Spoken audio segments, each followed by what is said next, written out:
And the organization which stood up to help Shias and stood in front of Shia, that was this Sahibzada Hamid Raza. His father was striving for unity also. He stood up and he said this Julus of Imam Hussain doesn't belong to the Shias only, it belongs to us Sunnis also.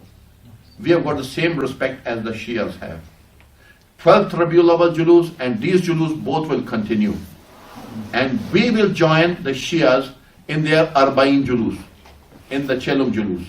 And the Chelum Julus that last year, not this year, last year's Julus was the biggest Julus in the history of Rawalpindi. And later on, when the things were investigated, only 3 of those people had died. 3 of them, of the Yazidis, they died, Takfiris, in Pindi. See, such a big conspiracy. Who came to our help? Sunnis. Yeah. Why did he come? Now, if he's sitting down with us, and they know we do tabarra, but they say, please don't do it. So if they request us and they stand by us, and they accept Imam Hussain, they accept Karbala, they accept everything, and they say, don't do this. Just remain quiet. Do your thing. Do your procession. Spread the word of Imam. Spread the word of Imam Ali. But not in this way. Yeah, tabarra, in reality, Hazrat Zahra did tabarra. What was her style? He said, don't come onto my janazah. Don't come there. Don't let them come. This is tabarra. Imam Ali did tabarra. He didn't become the part of the government of Khilafah. That was tabarra. Lakum dinukum waliya din. I have no concern with you. This we need to do. So, these are certain things which we need to bring ourselves online.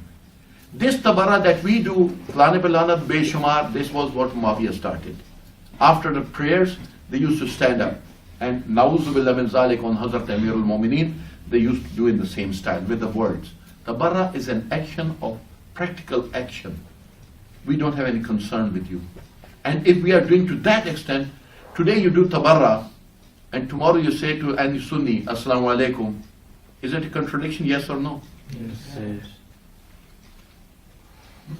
So this is not something permissible. We can't do that. 80% of the population of the Muslims are Sunnis. 20% are Shias, for example. And 0.01% are Takfiris. If Takfiris keep on fighting with 0.01%, they won't be able to fight anyone. They want more numbers among their ranks. And what they're trying to do, bring more people into their ranks. If they bring down from these 80% into their ranks, what will happen? Our work will be harder. 0.01% we are able to face. 80% it will be very, very hard to face. Number one. Number two, Amr bil Ma'ruf and Nahy anil Munkar says that Hazrat Amirul Mu'mineen said that your enemy's enemy is your friend. So we need to close ranks and leave certain things. The disputes between us, between Imamat and Khilafat, we need to leave that for Imam to come and decide. We are not saying that we are becoming Sunnis. And we are not saying that a Sunni becomes Shia. We didn't create this difference, neither the Sunnis nor we. They are not the ones who held the Khulafa in that time. We are not the ones who held the Imams at that time.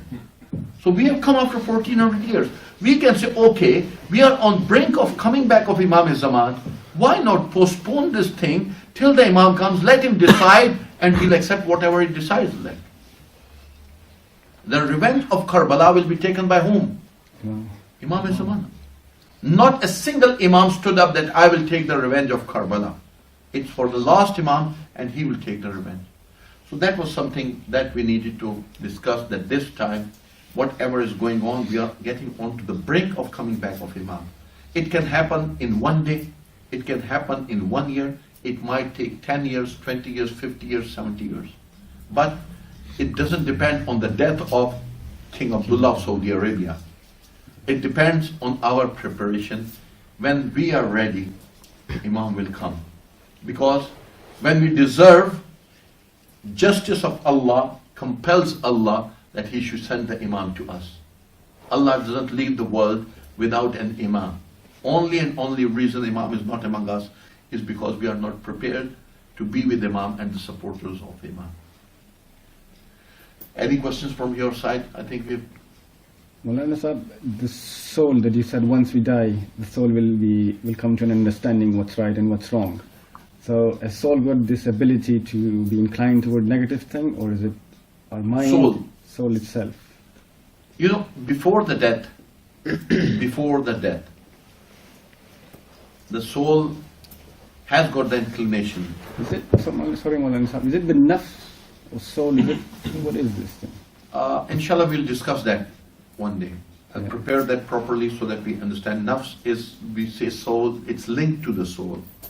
Nafs and soul, they are common in certain things, and certain things, when we say nafs, that's a different thing, and soul is a different thing. Well, we'll discuss that in a future lecture, inshallah. We are coming towards that. But in reality, our soul, the pain we feel, it's our soul. And the ulama say that the parts of our body which doesn't feel pain don't have soul in it, like our hair, like the nail. You cut your nail, you don't feel pain. Hair, trim your hair, you don't feel pain. That's because the soul is not here. Soul is in the body. Where it is, it's everywhere. What if you chop your hand off, God forbid? That doesn't mean that soul is also without the hand. Soul is still there in the other part of the body. How does it work? We don't know that yet. But the soul is there. Before the death, you know, whatever we did in our life, we created our love and attraction with certain things. When our soul is separating from the body, our love for those things, worldly things, that keep on bringing us back to the world. And the angel of death is pulling our soul out. We are pulling that in. What happens? That prolongs our process of death. When we are trusting Allah, we are ready to go, you know, then our attractions are not in this world. You know, Iman and our belief in Allah make us think and understand the things beyond the boundaries of death. We start thinking about hereafter. We start thinking about barzakh. We are already preparing for that. Now, what we are talking about, the life after death, that means we are preparing for that life. So once we are prepared for that, we know that we are going to die one day. We will die one day and our soul will separate from our body. So that makes it easier. But if we are not prepared on that sense, our inclinations, our attractions towards the world, they make our separation of our soul from our body difficult. But after this soul is separated, then it comes to understand the reality. How much time does it take? I can't explain that. But we come to understand. In the last moments even, the people, they say that, ulama say that people, they do come to the point of Iman on Allah. Even people like Yazid and Shemr and like Fir'aun and Namrud, they come to Iman when they see the reality. But that's not the time when Iman is acceptable to Allah. Allah wants us to bring Iman when we're young, before that time. Yeah. Before we have seen our death. In Quran it is said that when you are dying, you say that I tubtu ala, now I do the tawbah. That tawbah is of no use. Tawbah is of use now when we are living and you don't know that when you are going to die, then you do tawbah. Allah is blessing. Allah is Himself blessing. He can bless anyone, but the rules set are such that before you come to know that you are going to die, your tawbah and all these things are accepted. But in young age, yes, tawbah that's the best part to do tawbah. What was your question? Sorry. the soul, is it inclined towards negative thing? Like, because we say, you know what, it's my mind and my heart, you know, dil nahi kar raha, you know, like we think with our brain.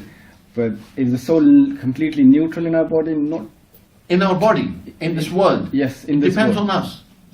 Because we say nafs is making, yeah, we kill our nafs. It's inclinations, but we have loaded that. We are listening to that nafs which in ourselves is nafs amara, which you are calling. Nafs amara is inclining us towards bad things, you know. But we are listening to it. Once we start listening, then our soul automatically gets inclined toward those things.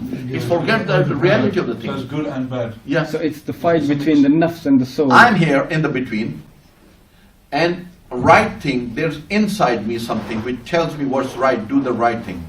There's inside me another thing which tells me what's wrong. I'm the judge.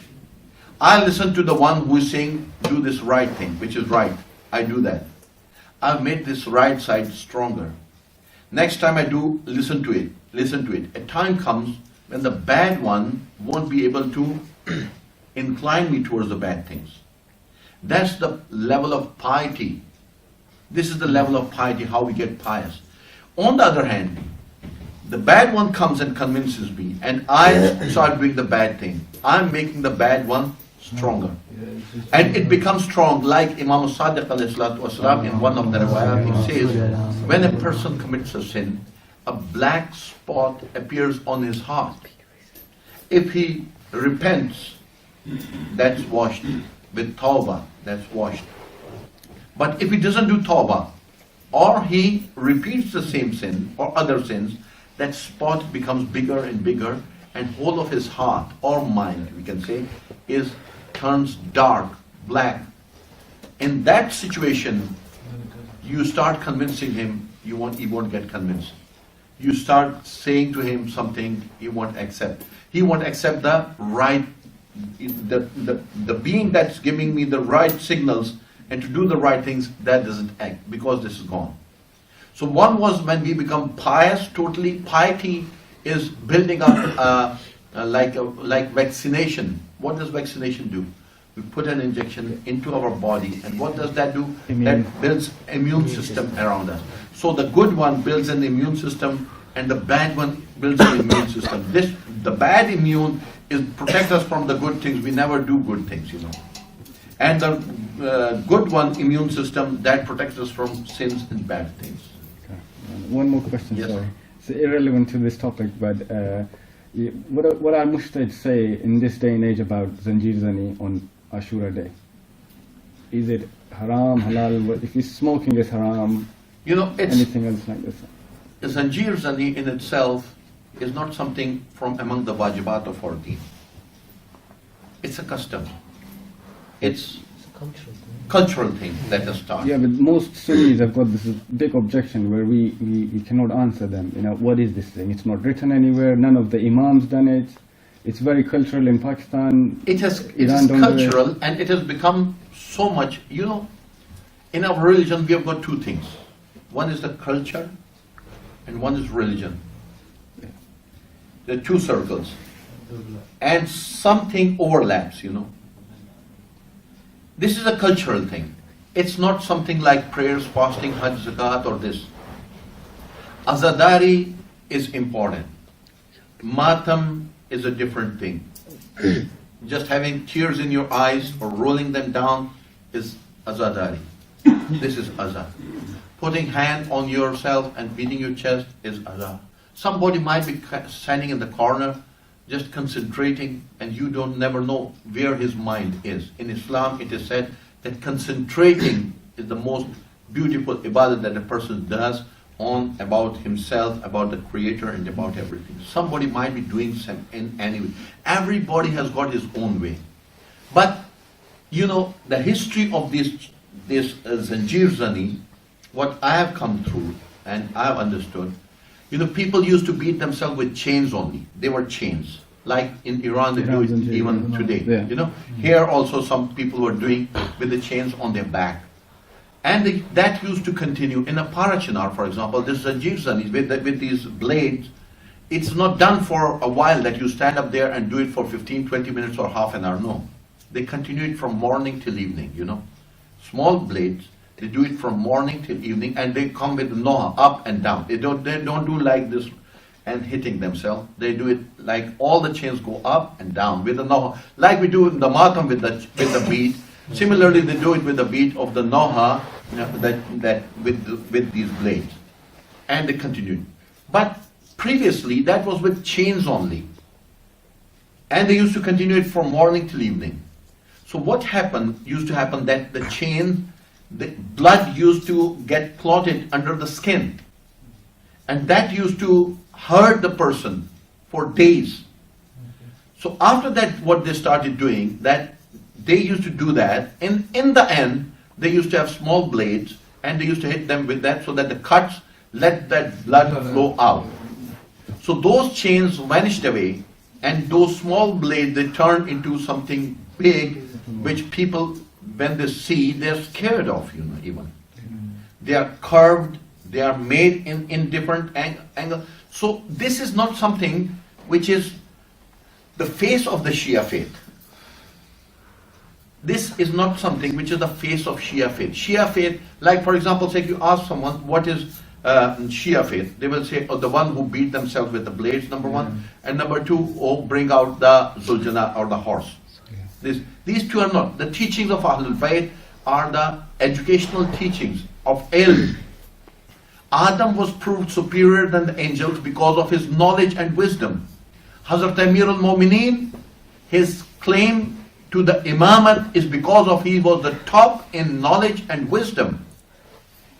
That was the reason that he was supposed to be the imam, because after the Prophet ﷺ, Prophet himself is saying, Ana madinatul ilmi wa aliyun babaha. I am the city of the knowledge and Ali is the gate to the city of the knowledge.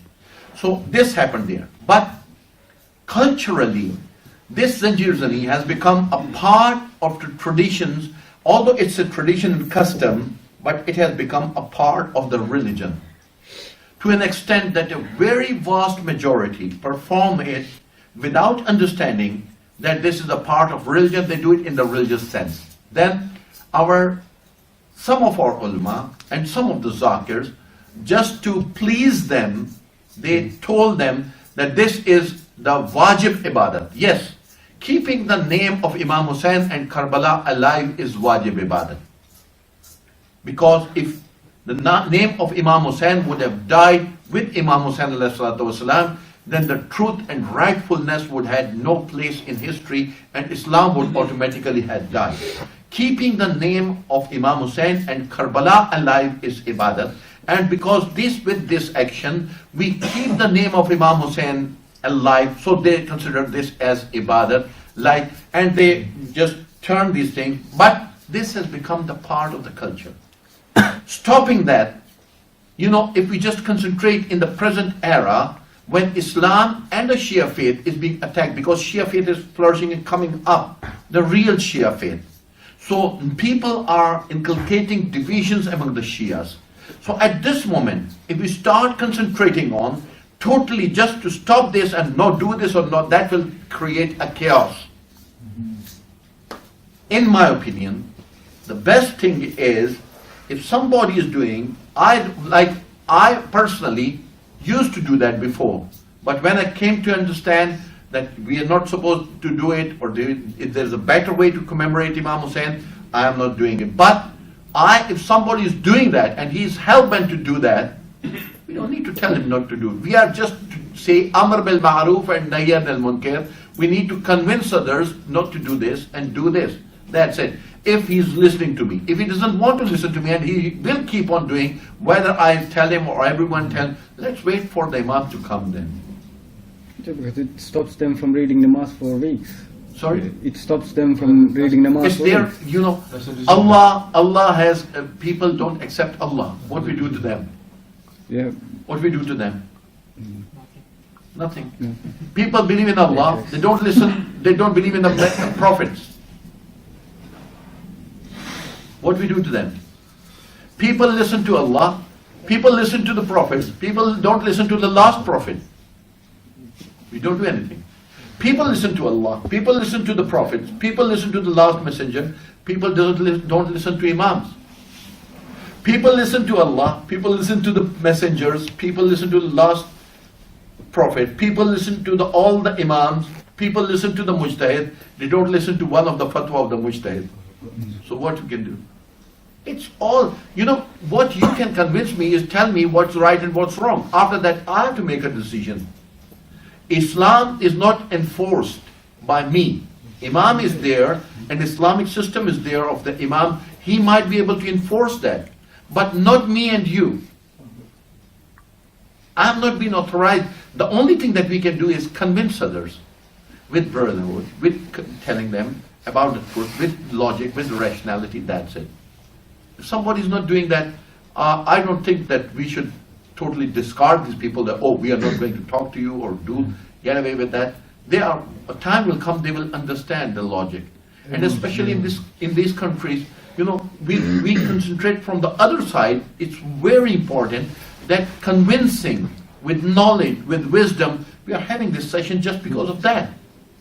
If we would have been doing that, today this problem would not have been there. But we are not performing that real duty of passing on the knowledge and wisdom of the imams to the people. We are preparing ourselves. We haven't come to that point yet. But Molana Sahib, this is one question that they ask and we don't have an answer for it. Is it haram? Is it halal? Is it culture? well, it's not nothing religious, You can't ask it. Well, It's not wajib. It's not wajib. It's not mustahab. It's not haram. It's not halal. It's something what they're doing. What I normally- But one thing, when come to the haram and halal, if a person doesn't consider the haram things to be haram, does he take seriously the things in the life which are haram by Sharia as haram and halal in Sharia as halal? Then you can tell him. But a person, We're asked to answer this thing. yeah, actually, as far as Sunnis, we can just tell them there's a tradition and a custom among some of us, not all of us. That's Everyone's to their own, I think. yeah, some of us, they do it as a custom. Everyone's got their own As a understanding. tradition. Everyone's got a different way of Yeah, expressing we can't their- disown it. We can't say that we don't their do it. relations. Yeah. We can't say we don't do it, but we do it as some of us, and it's a truthful thing, some of us, they do it as a custom, It's a custom. They say that for presenting our blood to Imam Hussain, so that a time comes when the Imam comes, if sacrifice is needed, we are preparing, we are ready to sacrifice ourselves and our blood for Imam Hussain alayhi salatu wasalam. But this is a custom. It's not something like a religious Wajib, thing. not wajib. Yeah. It's wajib is the thing which in Tawheed Masail you read that prayers, fasting, hajj, zakat, all the chapters. You don't read any chapter which say about beating yourself at the plate. Otherwise, beating your chest, crying there, and everything, they just got sawab, and that's clear. That's you Very can't clear, yeah. discard that. Okay. But this thing is a custom. If some people are doing that by convincing or by if somebody asks, then you can tell them. Otherwise, it doesn't need to be discussed or something till the time when the imam comes or they come to understand what's right, what's wrong.